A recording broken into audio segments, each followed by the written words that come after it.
ईरानी हमलों का दूसरा रोज मिसाइल, ड्रोन्स और लड़ाका तैयारों से हमले। तल अवीव, हीफा और एलात पर मिसाइलों की बारिश। गैर मुल्की खबर एजेंसी के मुताबिक हमलों में दर्जनों इसराइली हलाक, 200 से ज्यादा जख्मी और 35 लापता हैं। रेहोत में अहम इसराइली यूनिवर्सिटी को भी हदफ बनाया गया। तमरा, बैतयाम, हीफा और एलात में कसरुल मंजरा इमारतें मलिया में हर तरफ तबाही के मनासिर। सेहूनी रियासत में रात भर सायरन बजते रहे, लोगों में खौफ व हिरास।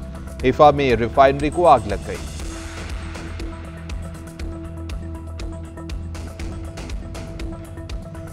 इसराइल के ईरानी जौहरी और फौजी तनसीबात पर हमले जारी है। आबादान में जौहरी तनसीबात, तब्रेज रिफाइनरी और जंजान में शहर में फौजी अड्डे को निशाना बनाया गया। मेहराबाद एयरबेस में लड़ाका तैयारों के हैंगर पर बमबारी।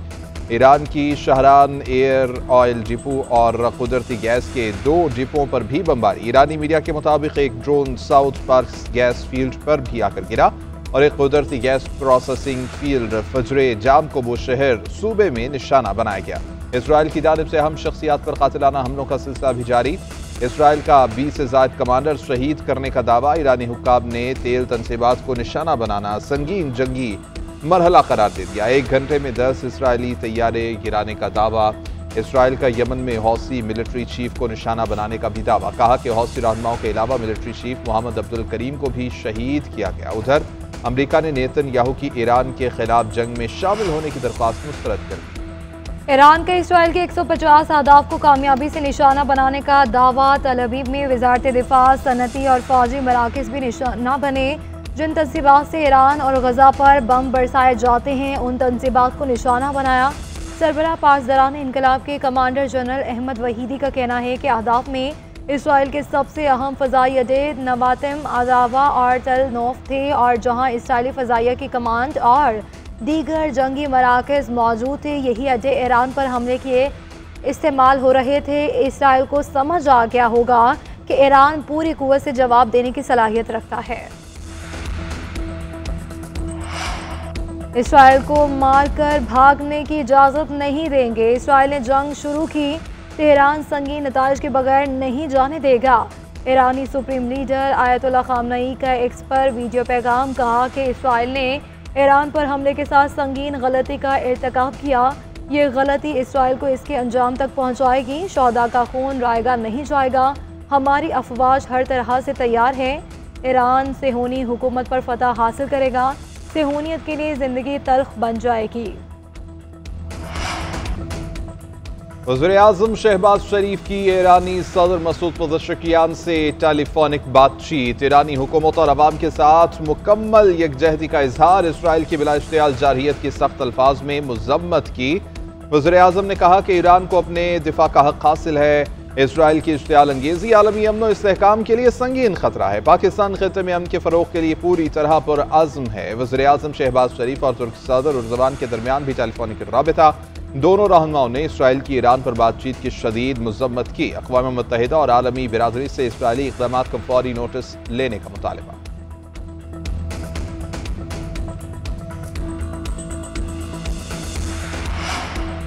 सऊदी वली अहद और ईरानी सदर में टेलीफोनिक राब्ता। मोहम्मद बिन सलमान ने कहा कि पूरी इस्लामी दुनिया ईरान के साथ खड़ी है।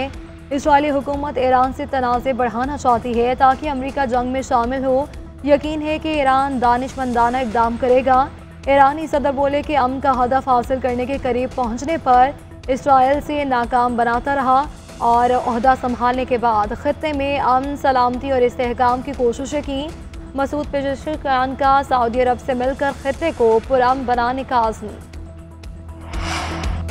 अमरीकी सदर ट्रम्प तेहरान के साथ बातचीत जारी रखने के ख्वाहिशमंद। रूसी हम मनसब से राबते में मशरिक़ वस्ता की सूरत हाल पर भी तबादला ख्याल। ट्रम्प ने कहा इसराइल और ईरान के दरमियान जंग खत्म होनी चाहिए। अमरीकी सदर का सऊदी वली अहद मोहम्मद बिन सलमान से टेलीफोनिक राबिता। तनाज़े पर बातचीत से हल करने पर इत्तेफाक।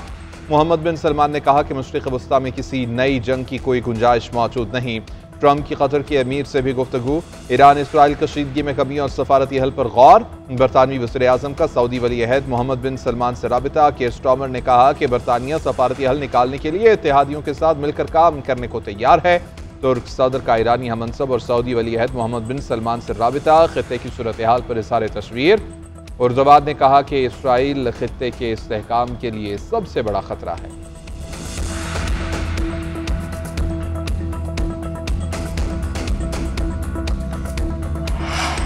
ईरान ने जोहरी प्रोग्राम पर अमेरिका से मुज़ाकरात मंसूख कर दिए। ईरानी वज़ारत ख़ारजा का कहना है कि इसराइली हमले अमेरिका की मंजूरी के बाद हुए। अब बातचीत बेमानी है। मौजूदा सूरत हाल में हमारी बुनियादी तवज्जो दुश्मन की जारियत का मुकाबला करना है। ईरानी वज़ीर ख़ारजा अब्बास अराग़ची ने यूरोपीय यूनियन की ख़ारजा पॉलिसी के सरबराह का साथ टेलीफोनिक रब्ता किया और गुफ्तगू करते हुए कहा कि ऐसे हालात में जब सेहूनी हुकूमत की बर्बरियत जारी है, ईरान और अमेरिका के दरमियान बिलवास्ता मुज़ाकरात का जारी रहना बिला जवाज़ है। ईरान ने आलमी जोहरी तवानाई एजेंसी के प्लांट्स पर दौरों को भी फौरी रोक दिया।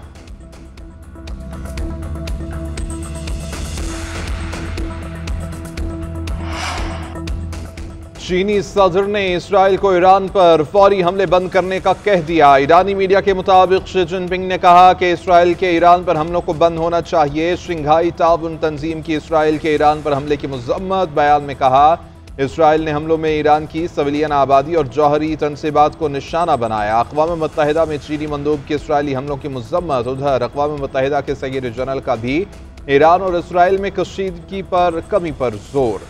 इस्लामी ताउन तंजीम ने भी इसराइल के हमले की मजम्मत की।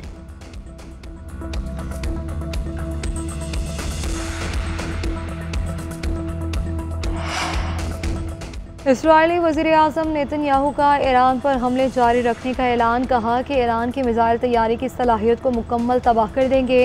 ईरान के खिलाफ जारी कार्रवाइयों का कोई टाइम फ्रेम नहीं दे सकते। हम जल्द ही तेहरान में हर ईरानी साइट और सहूलत को निशाना बनाएंगे। इसराइली आर्मी चीफ ने दावा किया है कि इसराइल के लिए ईरान तक रास्ता साफ हो गया। तेहरान में अहदाफ को निशाना बनाना शुरू करेंगे। इसराइली वज़ीर दिफा का कहना है कि अगर ईरान ने शहरियों पर हमले जारी रखे तो तेहरान जल जाएगा।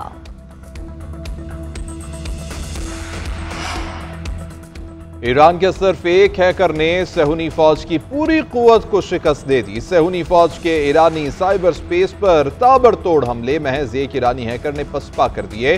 ईरानी साइबर सिक्योरिटी को एक बार फिर फाल कर दिया गया। इस बड़ी पेशरफ्त में अहम किरदार मिस्टर सोल नामी आज़ाद हैकर ने अदा किया। हैकर मिस्टर सोल की शनाख्त के लिए इसराइली और अमरीकी दिफाई फोर्सेज ने $1 करोड़ इनाम रख दिया। मुस्लिम उम्मा मुत्तहिद ना हुई तो सबकी बारी आएगी। सेहूनियत पूरी इस्लामी दुनिया के दुश्मन है। इसराइल के हाथ खून से रंगे हैं। वज़ीर दिफा ख्वाजा आसिफ का मुस्लिम ममालिक को इसराइल से ताल्लुक़ मुनक़ता करने का मशवरा। कहा कि OIC का इजलास बुलाया जाए। तमाम मुस्लिम ममालिक मुत्तहिद होकर इसराइल का मुकाबला करें। वज़ीर इत्तलात अता तारड़ बोले, अक़वाम मुत्तहिदा के चार्टर के तहत ईरान को अपने दिफा का हक हासिल है। पाकिस्तान ने सलामती काउंसिल में ईरान पर इसराइली हमले के खिलाफ भरपूर मौक़िफ़ अपनाया। असद कैसर ने कहा कि इसराइल का दूसरा निशाना पाकिस्तान हो सकता है। इस्लामी उम्मा की खामोशी मायने खेज है। OIC इजलास बुलाने के लिए पाकिस्तान अपना किरदार अदा करे। भारत में फ़ज़ाई हादसे मामूल बन गए। उत्तराखंड के इलाके केदारनाथ में हेलीकॉप्टर जंगल में गिरकर तबाह, 7 अफराद हलाक। मीडिया रिपोर्ट्स के मुताबिक हेलीकॉप्टर केदारनाथ मंदिर से गबकाशी जा रहा था। परवाज के 10 मिनट के दौरान गोरीकंद के करीब गिर गया। सवार अफराद का ताल्लुक उत्तराखंड, उत्तर प्रदेश, महाराष्ट्र और गुजरात से था। 1.5 माह के दौरान 7 हेलीकॉप्टर गिरकर तबाह हो चुके। मसला कश्मीर और दहशतगर्दी का कोई फौजी हल नहीं। तस्फिया तलब मसाइल का हल मुज़ाकरात और सिफारतकारी से ही मुमकिन है। पाकिस्तान ने अमन के लिए पहलगाम वाक़े पर शफाफ तहकीकात की पेशकश की। भारत मुज़ाकरात और तहकीकात से इनकारी है। पार्लिमानी वफ़द के सरबराह chairman Peoples Party Bilawal Bhutto Zardari की ब्रसल्स में न्यूज़ कॉन्फ्रेंस। कहा कि एटमी ताकतें होने के बावजूद पाक भारत कशीदगी तेज़ी से बढ़ी। भारत पानी को हथियार के तौर पर इस्तेमाल कर रहा है। पानी बंद करने की धमकी इश्तियाल दिलाने की कोशिश की है। जंग बंदी तो हो गई मगर अमन अभी तक हासिल नहीं हुआ।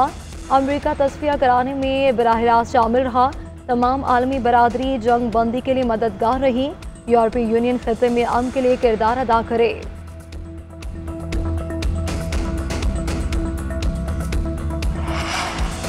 जनूबी अफ्रीका ने लॉर्ड्स में तारीख रकम कर दी। पहली बार टेस्ट का आलमी चैंपियन बन गया। ऑस्ट्रेलिया को फाइनल में हरा दिया। जनूबी अफ्रीका ने 282 रन का हदफ 5 विकेटों के नुकसान पर हासिल किया। लॉर्ड्स क्रिकेट ग्राउंड में तारीख का दूसरा बड़ा हदफ हासिल किया। एडन मार्करम के 136 और कप्तान टिम्बा पवीमा के 66 रन ने कामयाबी में अहम किरदार अदा किया। फाइनल के चौथे रोज जनूबी अफ्रीका ने 213 रन 2 खिलाड़ी आउट से इनिंग्स आगे बढ़ाई तो उसे तारीखी कामयाबी के लिए मजीद 69 रन की ज़रूरत थी। शानदार इनिंग्स खेलने पर Markram player of the match करार पाए। कप्तान टिम्बा बोवीमा ने ट्रॉफी थाम कर खिलाड़ियों के साथ जश्न मनाया। और यूएफए अंडर 21 यूरो के सनसनीखेज मुकाबले स्पेन ने लगातार दूसरी फतह समेट कर क्वार्टर फाइनल का टिकट बुक करवा लिया। स्पेनी टीम का रोमानिया के खिलाफ शानदार कमबैक। आखिरी 5 मिनटों में 2 गोल दाकर मैच का पांसा पलट दिया। मैकल और रोबर्टो फर्नांडिस ने गोल दाकर स्पेन को 2-1 से जीत दिलाई। मेज़बान स्लोवाकिया दूसरी शिकस्त के बाद टाइटल दौड़ से बाहर हो गई। इटली ने 1-0 की जीत के साथ टॉप 8 मरहले में रसाई हासिल कर ली। केसाडी ने 48वीं साइड के लिए फैसला कुन गोल स्कोर किया।